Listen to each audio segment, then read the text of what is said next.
what you do with businesses when you're talking about death and disability protection.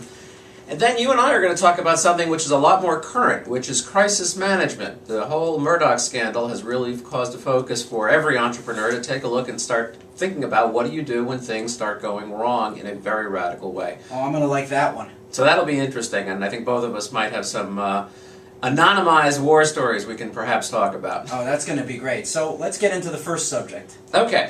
First subject's an interesting one. As you recall, in one of the earlier segments, we talked about the 3 Ds, death, disability, and divorce.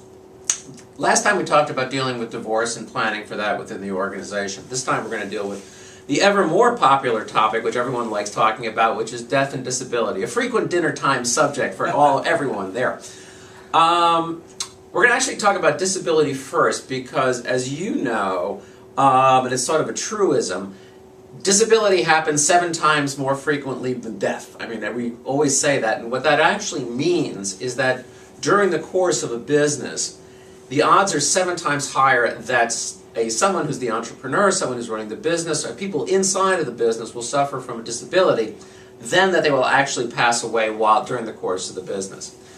The interesting thing about that is when you're dealing with protecting the business, and its continuity, which you know is my frequent theme here, is people deal with getting life insurance all the time. Right. You know, everyone says, well, have you taken care of it? Yeah, don't worry, in case of death, I got tons of life insurance, blah, blah, blah, blah, I got it all covered, and it works really well. And mind you, I'm not knocking any of the life insurance people who might be listening or coming to your show. It's definitely something that's needed. But what they don't factor in is the fact they're far more likely, they or other people within their organization, to become disabled. And you need to be able to plan for that within your organization. And there are a variety of ways you can do it. Now, when you talk about disability, everyone thinks, oh my God, you can have a heart attack, blah, blah, blah, blah, those type of things. But there are many ways disability shows itself. The most frequent way that disability shows itself, Jeff, what do you think it is? It's not cancer. Broken bones. Not a broken sprains. bone. Nope. Substance abuse. That was right over my head. It was a softball. I got it up there and you couldn't hit the spike. What a softball. And you had a sign too. Right.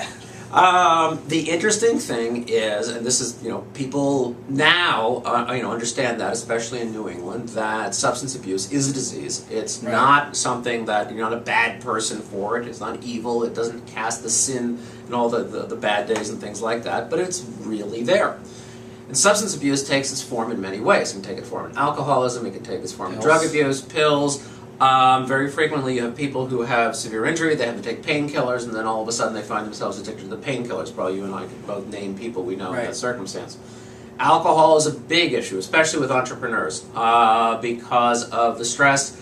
It can start easy, it continues on. And drinking is part of networking. Drinking is a very big part of networking. Right. Oxycodone is not part of networking. Well, it depends exactly what your network is, but we'll pass on that one, and I'll let you work with your extracurricular activities.